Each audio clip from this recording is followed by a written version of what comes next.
Welcome to Samba Samba. Enjoy the video. In this video, I will explain how to make chicken adobo.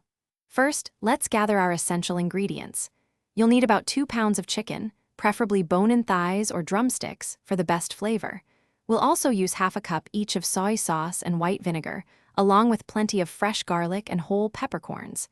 These simple components create the iconic tangy and savory taste of this beloved Filipino dish. Get ready to cook. Now, let's get that chicken ready.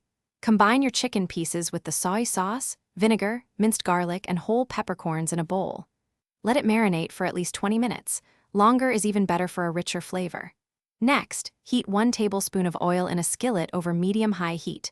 Remove the chicken from the marinade, reserving the liquid, and sear it until beautifully golden brown on both sides. This step builds a fantastic flavor base. With the chicken seared, it's time to create that incredible adobo sauce.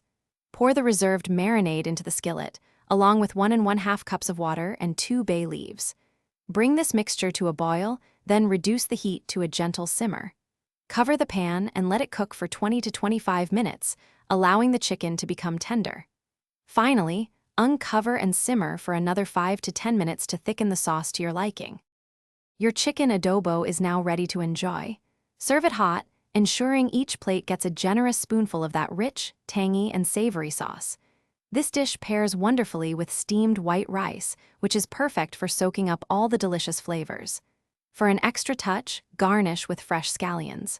Remember, the flavors deepen overnight, so leftovers are often even better. And speaking of upgrades, check the description below for a link to the Shark AI Ultra Robot Vacuum and other great deals to help keep your kitchen spotless. Enjoy your delicious homemade chicken adobo. Thanks for watching. Consider subscribing if we helped you.